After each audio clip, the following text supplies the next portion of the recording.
Hi friends, welcome back with the new story. This will be video series on famous personalities' life story.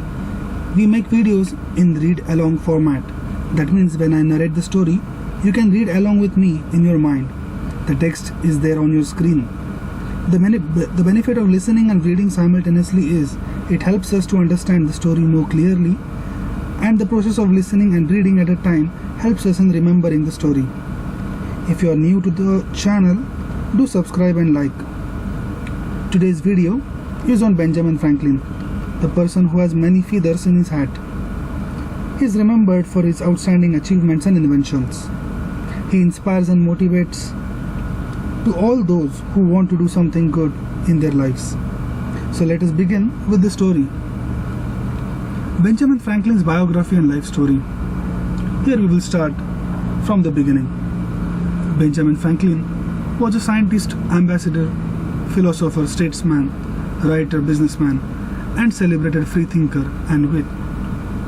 Franklin is often referred to as America's Renaissance man, and he played a pivotal role in forging a united American identity during the American Revolution. Let's see at the early life of Benjamin Franklin. Benjamin Franklin was born on 17 January 1706. You can see him in the above photo, into a large and poor family. His father had 17 children by 2 different wives. In those days, there were people who have multiple wives. Benjamin was brought up in the family business of candle making and his brother's printing shop. Whenever he could, Benjamin would take the opportunity to read and learn about a wide range of subjects, from Sophocles to modern science. While co-workers would take leisurely lunch break, Benjamin Franklin would pore over books from the bookshop, munching on some raisins. Benjamin Franklin was a founding father and a polymath, inventor, scientist, printer, politician, Freemason, and diplomat. Franklin helped to draft the Declaration of Independence and the US Constitution, and he negotiated the 1783 Treaty of Paris, ending the Revolutionary War. There is a quote of Benjamin Franklin in which he says, "The Constitution only guarantees the American people the right to pursue happiness. You have to catch it yourself." At an early age, he also started writing articles which were published in the New England Courant under a pseudonym. Franklin wrote under pseudonyms through his life. After several had been published, he admitted to his father that he had written them. Rather than being pleased, his father beat him for his impudence. Therefore, aged 17, the young Benjamin left the family business and traveled to Philadelphia. His scientific pursuits includes investigations into electricity, mathematics, and map making. A writer known for his wit and wisdom, Franklin also published Poor Richard's Almanac, invented bifocal glasses, and organized the first successful American lending library. The details about all above will be given in the further story. Let us begin in Philadelphia. Benjamin's reputation as an acerbic man of letters grew.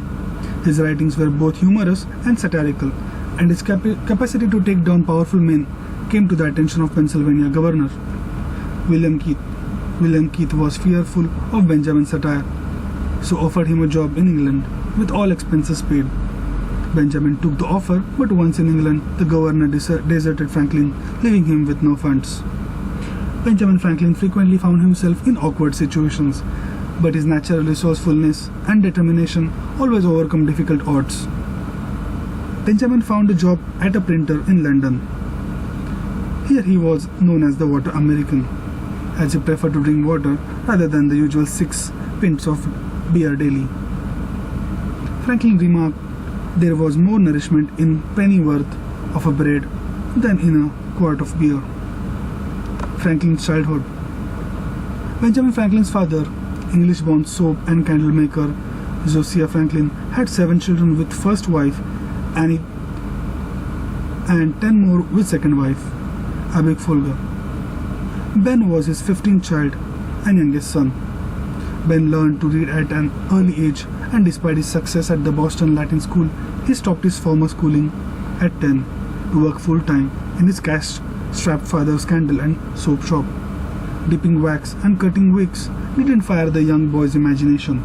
However, perhaps to dissuade him from going to sea as one of his brothers had done, Josiah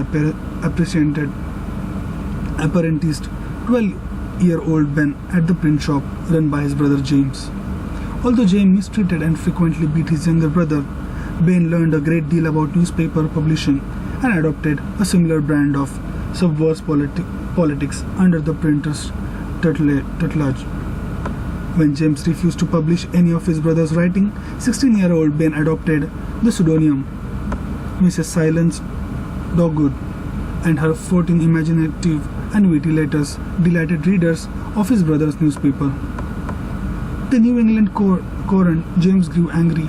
However, when he learned that his apprentice had penned the letters, tired of his brother's harsh and tyrannical behavior, Ben fled Boston in 1723. Although he had 3 years remained on a legally binding contract with his master, he escaped to New York before settling in Philadelphia and began working with another printer. Philadelphia became his home base for the rest of his life. Franklin's life living in London.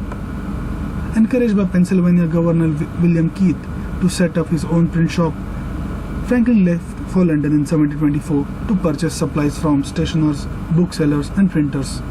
When the teenager arrived in England, however, he fell duped with Keith's letters and introduced never arrived as promised. Although forced to find work at London's print shop, Franklin took full advantage of the city's pleasure, attending theatre performances, mingling with the locals in coffee houses, and continuing his lifelong passion for reading. A self-taught swimmer who crafted his own wooden flippers, Franklin performed long-distance swims on the Thames River. In 1968, he was inducted as an honorary member of the International Swimming Hall of Fame. In 1725, Franklin published his first pamphlet, A Dissertation upon Liberty and Necessity, Pleasure and Pain, which urged the humans lack free will and thus are not morally responsible for their actions. Franklin later repudiated these thoughts and burned all but one copy of the pamphlet still in his possession. Who were Franklin's wife and kids? Let us know that. In 1723, Benjamin Franklin moved from Boston to Philadelphia and lodged at the home of John Reed, where he met and courted his landlord's daughter, Deborah. After moving to London in 1724, Franklin returned to Philadelphia in 1726 to find that Deborah had married to the interim, only to be abandoned by her husband just months after the wedding. The future founding father eventually rekindled his romance with Deborah Reed, and he took her as his common-law wife in 1730. Around that time, Franklin's father fathered a son, William, out of wedlock, who was taken in by the couple. The pair's first son, Francis, was born in 1732, but he died 4 years later of smallpox. As you must be knowing, in those days, kids used to die early, so there was a tradition with the people's houses to make more number of kids. But now the traditions have changed, so it looks weird to hear these old stories. But let's continue with the readings. The couple's only daughter, Sarah, was born in 1743. The 2 times Benjamin Franklin moved to London in 1757 and again in 1764. It was without Deborah, who refused to leave Philadelphia. Its second stay was the last time the couple saw each other. Franklin would not return home before Deborah passed away in 1774 from a stroke at the age of 66. In 1762, Franklin's son William took office as New Jersey's royal governor, a position his father arranged through his political connections in the British government. Franklin's later support for the patriot cause put him at odds with his loyalist son. When the New Jersey's militia stripped William Franklin of his post as royal governor and imprisoned him in 1776, his father chose not to intercede on his behalf. Let's know about Benjamin Franklin's life in Philadelphia. Franklin returned to Philadelphia in 1726, and over the next few years he had varied jobs including bookkeeper, shopkeeper, and currency cutter.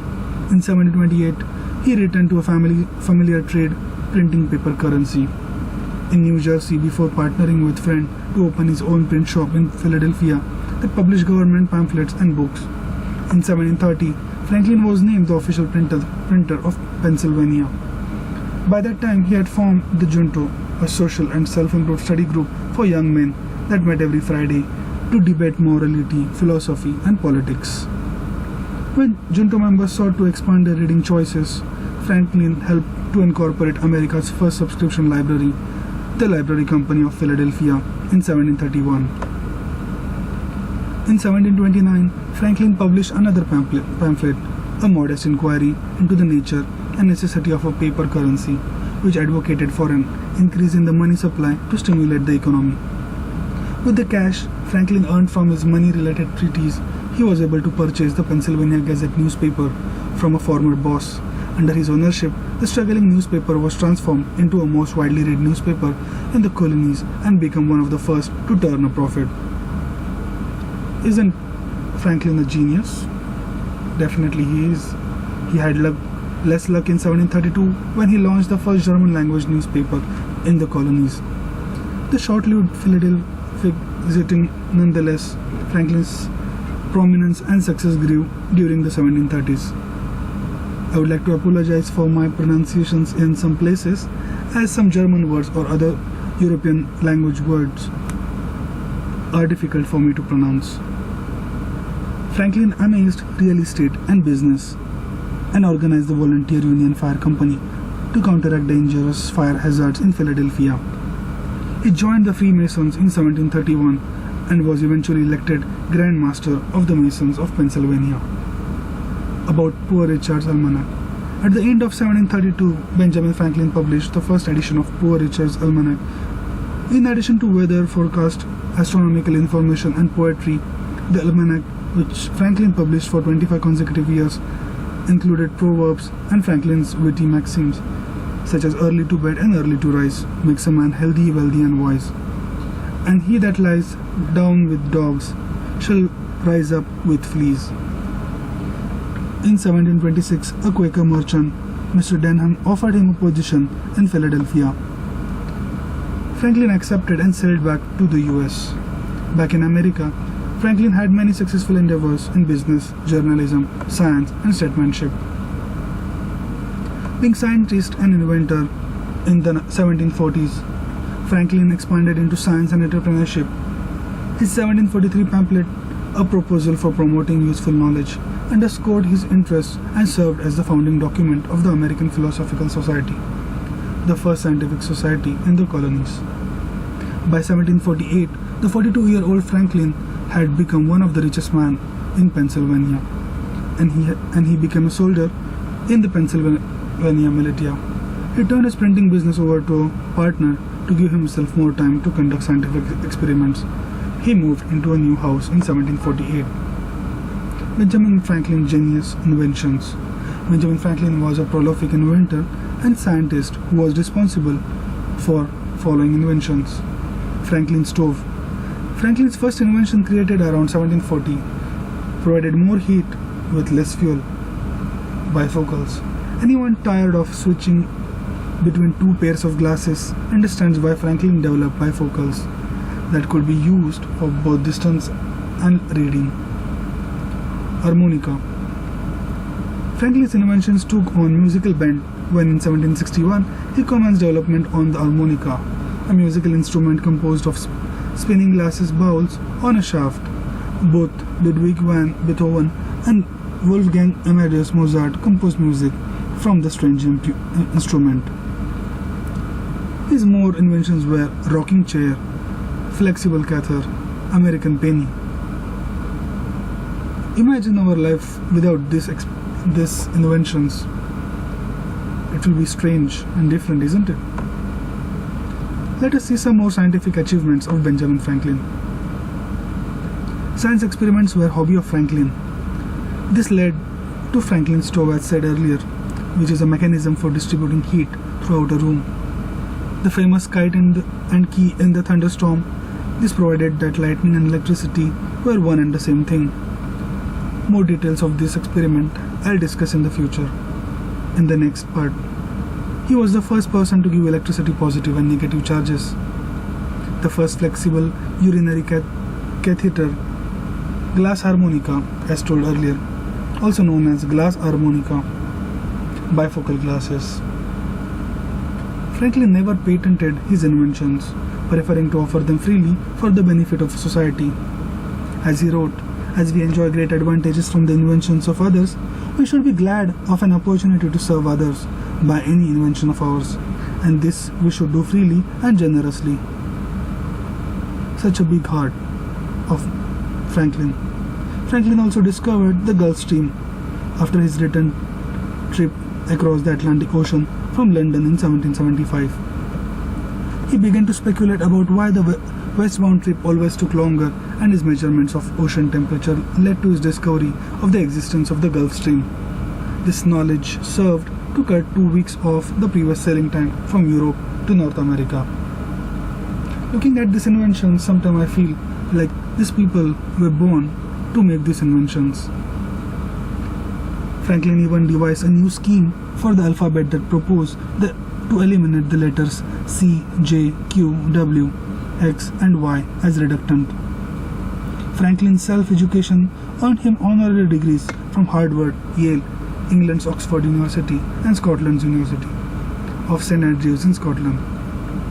In 1749, Franklin wrote a pamphlet concerning the education of youth in Pennsylvania that resulted in the establishment of Academia of Philadelphia, now the University of Pennsylvania, on electricity.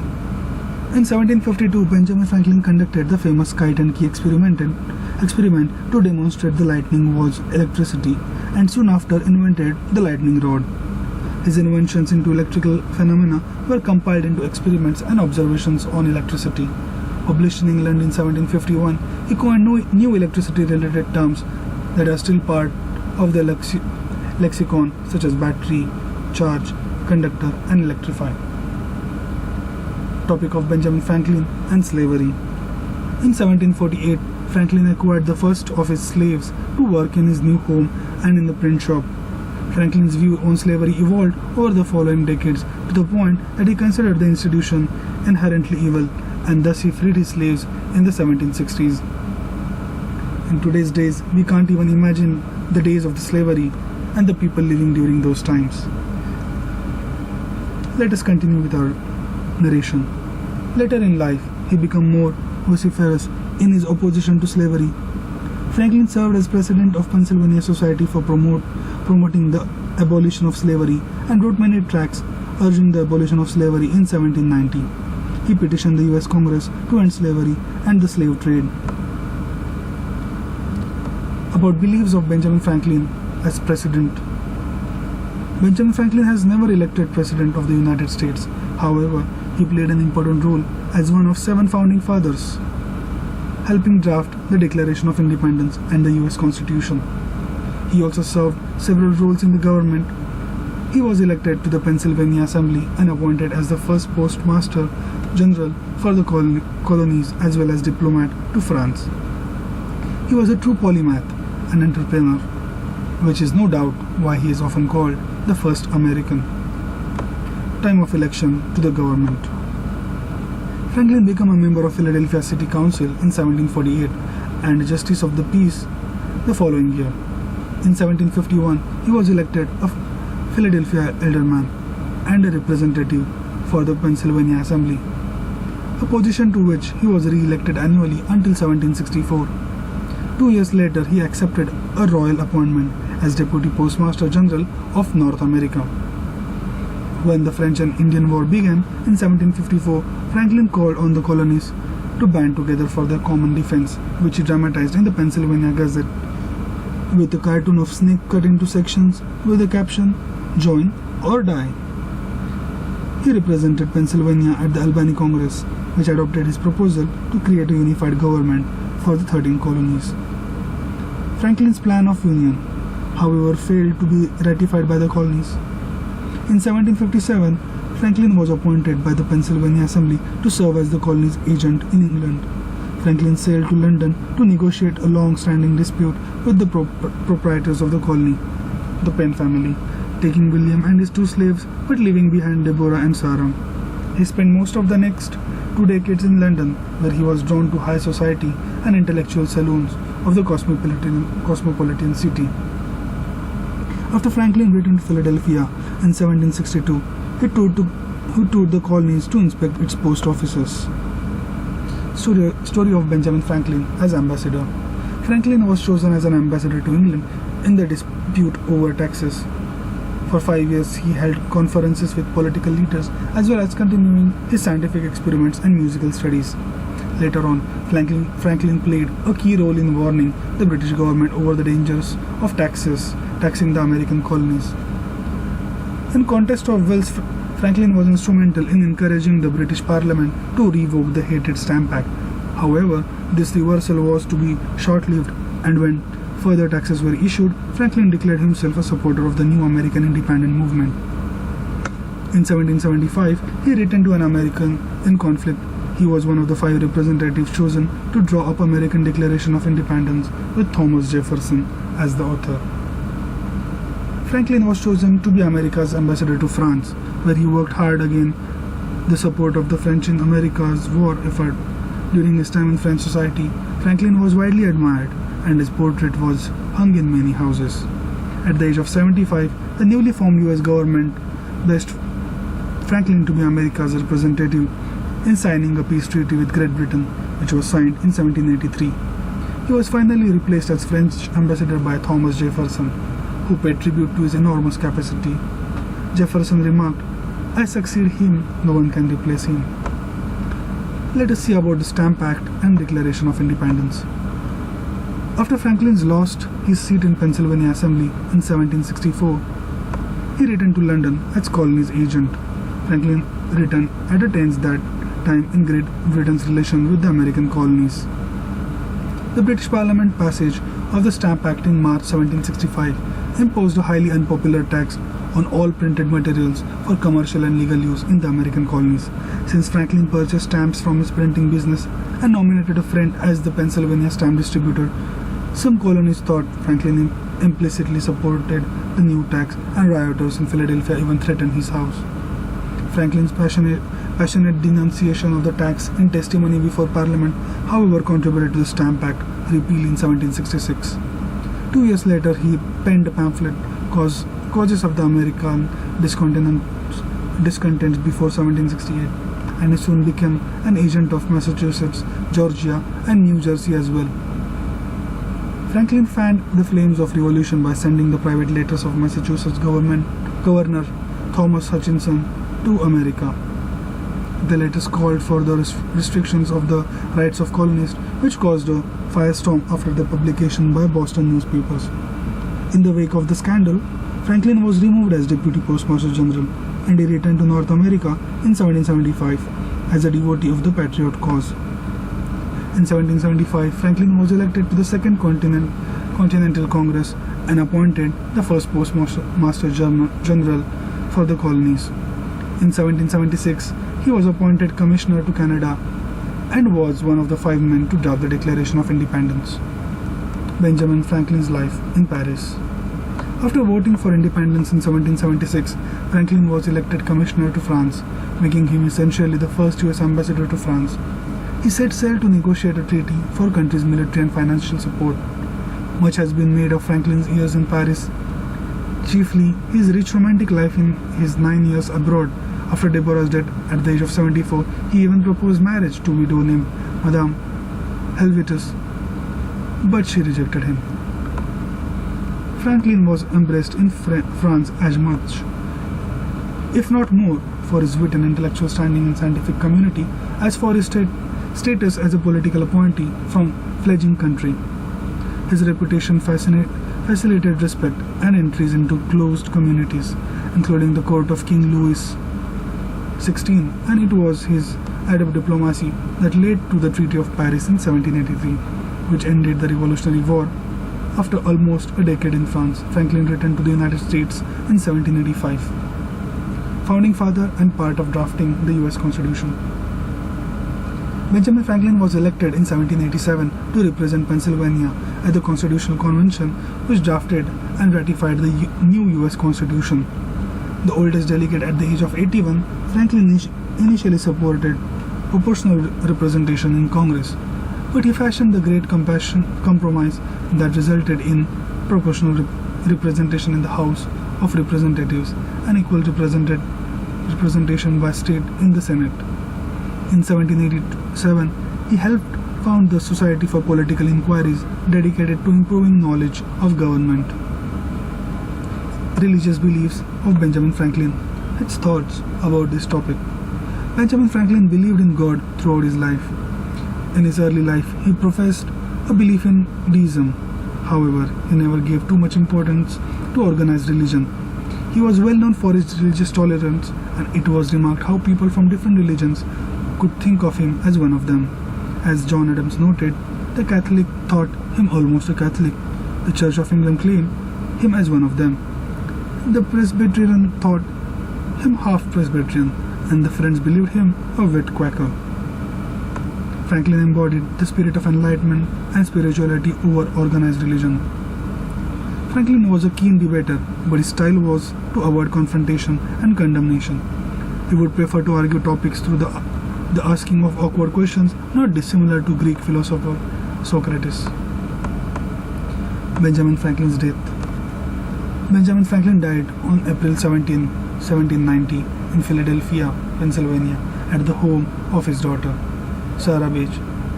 He was 84, suffered from gout, and had complained of ailments from some time, completing the final codicil to his will a little more than a year and a half prior to his death. He bequeathed most of his estate to Sarah and very little to William, whose opposition to the patriot cause still stung him. He also donated money that funded scholarships, schools and museums in Boston and Philadelphia. Franklin had actually written his epitaph when he was 22.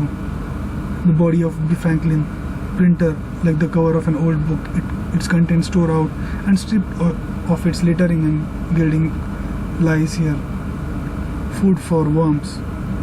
But the work shall not be lost, for it will, as he believed, appear once more in a new and more elegant edition, revised and corrected by the author. In the end, however, the stone on the grave he shared with his wife in the cemetery of Philadelphia's Christ Church reads simply Benjamin and Deborah Franklin, 1790. Benjamin Franklin's achievements and accomplishments. The image of Benjamin Franklin that has came down through history, along with his likeness on the $100 bill, is something of a caricature. A bald man in a frock coat holding a kite string with a key attached.